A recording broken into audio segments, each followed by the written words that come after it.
Welcome to Game Fondue Reviews. In this video, we're going to take a look at Acquire. In Acquire, players are playing as real estate tycoons trying to amass the most money by buying and selling stocks in hotel chains. Let's jump right in with a description of the rules, see a few example turns being played, then I'll be back for some closing remarks. This is Acquire, set up for a 3-player game. To set up, you're going to shuffle these tiles face down and deal each player a hand of 6. That's for their eyes only. Then each player is going to draw one of these tiles and lay them out on the board. For instance, this guy drew 10E, so it goes in the 10E space of the board. Whoever draws the tile closest to row A is going to go first. In our case, that's obviously whichever player drew 4A. But if multiple players draw in the same line, it's going to be whoever's closest to that 1A space goes first. Aside from that, you just lay out the hotel chain markers in the indicated spaces, and you're going to put a face-up stack of all the different stocks within reach of the players. Then you're just going to form a bank of the money and give each player $6,000, and you're ready to start the game. During the game, players are going to take turns composed of 3 phases, which consist of playing a tile, buying stocks, and drawing a new tile. The game ends at the end of a player's turn if that player declares that one hotel is at least size 41 or bigger, or declares that all hotels on the board are safe. A hotel is safe if it has at least 11 tiles in it, but we'll get into that in more detail later.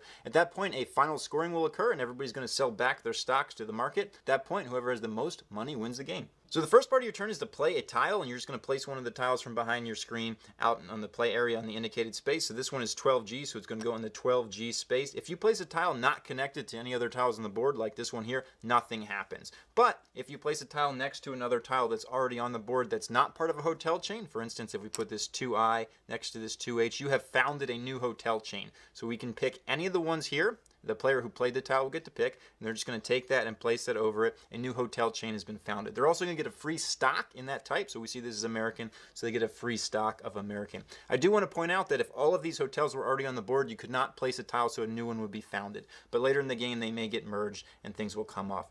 The third possibility is that if you place a tile next to an already formed hotel, you're just going to expand that. Nothing special happens there, no free stock or anything, but now this hotel is size 3 instead of size 2. And the last thing that could happen when you place a tile is you could merge 2 hotel chains together. So let's pretend this one was already out on these spaces and somebody played at 2G. That would cause this American hotel to merge with this Imperial hotel. And merger works a little bit differently than in the other placements. To resolve a merger, you first count up the number of tiles in each hotel. So we see here this guy has 3, and we'll just pretend this guy has 2. You do not count the tile just played, so in our case, we would not count the tile at 2G. Whichever hotel chain is smaller is going to be acquired by the other one, so we know Imperial at size 2 is going to be acquired by American. At this time, all players count up the number of stocks they have in Imperial. We're going to figure out who has the most and who has the second most. Depending on the size of the hotel at the time it was acquired, different payouts will be awarded. We see here on our personal board, this can also be found on the main board, that Imperial at size 2 is worth $3,000 to whoever has the most stocks in its type, and $1,500 to whoever has the second most stocks in that type. So we award those payouts at this time. If there's a tie for the most, you're going to add up both that majority and minority value and divide evenly among the tied players. So in our case, it would be the $3,000 plus the $1,500, which is $4,500, divided among the players that actually were tied for first. And in that particular case, there would be no second place payout. If, however, there was a tie for the second most spot, then you split the second bonus only among the tied players. But both times when you're splitting, you're always going to round up to the nearest $100. If only one player has stock in the chain at the time it's acquired, he gets both bonuses added together. After the majority and minority payouts, in turn order, beginning with the player who placed the tile, players have to decide if they're going to hold, trade, or sell their stocks in the acquired type. To hold a stock, you're just going to hang on to it. So if this guy had all these stocks in Imperial and he decides to hold on to these 3, they're just going to stay in his hand. Imperial's not going to be on the board anymore, but it may come back later, like if somebody plays at 11E or 11G. It can be refounded at that time. Alternatively, you can always trade 2 of the current stock that's being acquired for 2 of the stock that's acquiring it. So we could trade 2 of these yellow in for an American, and we could even do that again if we wanted to get 2 Americans, as long as there's American stock left on the board. And that's why the turn order is important, always beginning with the player who placed the tile and then proceeding clockwise. And the last thing you could do is sell some of those stocks. So again, we consult this table. We see Imperial size 2 sells for $300 a piece. So maybe this guy decided, you know what, he doesn't want to hold 3, he just wants to hold 2. He's going to sell 1 and immediately take $300. And you can do any combination of hold, trade, and sell as long as you have the stocks in your hand to do it with.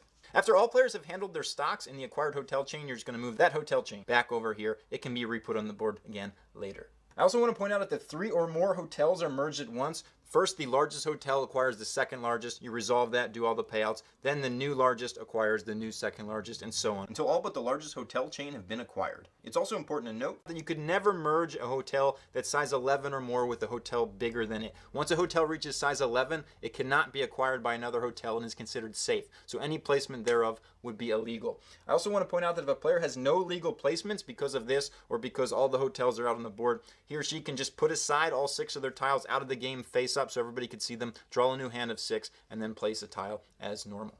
So after a player places a tile for their turn, they can now buy up to 3 stocks. And you can buy stocks based on what hotels are on the board, and you can always do that by consulting this table here. Based on the size of the hotel, you can see the price of the stock. So for instance, if Tower was size 6, we would see it costs $800 per stock. And the different hotels have different starting prices and different maximum prices based on their size. You certainly don't have to buy stocks during your buying stocks phase, but you can buy up to 3, 0, 1, 2, or 3. And at the end of your turn, you're just going to draw a new tile from here, add it to your play area, then the next player clockwise is going to take their turn just like that. The game can end in one of 2 ways. One is after playing a tile, a player declares that one hotel on the board is at least 41 or bigger, or after placing a tile if one player declares that all hotel chains on the board are 11 or bigger or safe. In both cases, the player that declares the game is over finishes his or her turn by buying stocks, but I have to point out that the game does not end unless a player declares it. So it's possible that either condition is met, but no player declares the game is over, in which case the game will continue. At this time, though, a final scoring will occur, and during the final scoring, you get the bonuses, the top most and second most for having stock on each hotel chain on the board, and then all stocks are going to be sold back to the bank at their sell value. Any stocks players are still holding from hotel chains that are no longer on the board are worthless at this time. However, after everybody sells back all their stocks, whoever has the most money wins the game. Let's get going with this simple playthrough. We know this guy's going to go first because he drew the tile 4A, which is closest to the A row of the board. So he's first going to play a tile. He plays this tile here, which is 4E. So it goes in the 4E space, but nothing is going to happen because that tile doesn't connect to any other tiles. He moves on to the buying stock part of his turn, but there's no stocks to buy yet because none of the hotels are out on the board. So he's just going to end his turn by drawing a new tile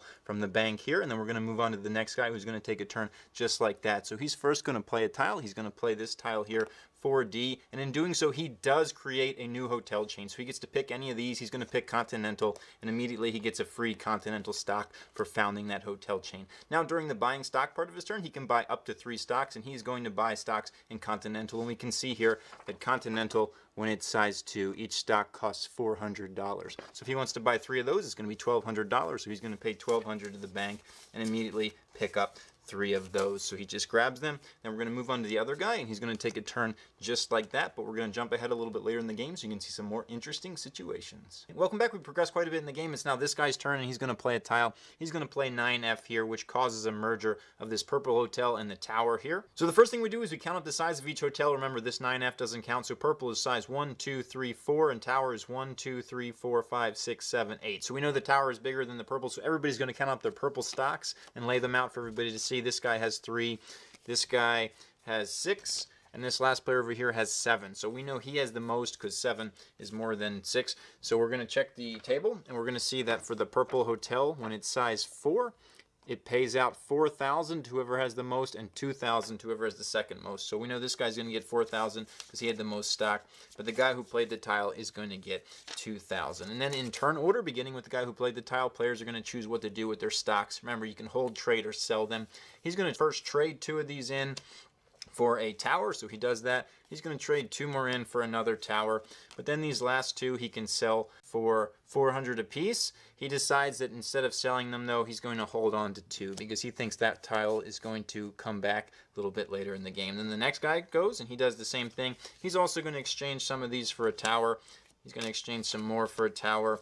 And then he's going to hold on to 1, but he is going to exchange these last 2 for a tower. Remember, he can of course sell them as well, but he decides that he has a pretty high confidence that this purple hotel will be back in the game. And then this player is going to do the same thing with his. I also want to point out that this will be back over here, so it can be rebuilt later in the game. Also, this hotel is now over size 11. We can see the tower is bigger than 11, so it cannot be merged with any hotels bigger than it. We're going to jump ahead to the end of the game so you can see the final situation. Welcome back. It's almost the end of the game. This guy just played a tile and has declared that the tower is size 41 or bigger, which it is. Remember, if he didn't declare it, the game would continue. So now he gets to buy his stocks and then the game's going to end. He decides he wants to buy 3 stocks in Continental, and you never have to buy all 3 stocks in the same hotel chain, but that's what he's choosing to do. We consult the table here. We see Continental is size 3, so those are $500 a piece. He's going to pay $1,500 because he wants 3 of them, so he's just going to pay that to the bank, and he's going to take 3 Continentals. So now we move on to the final scoring because the game is over at the end of this guy's turn.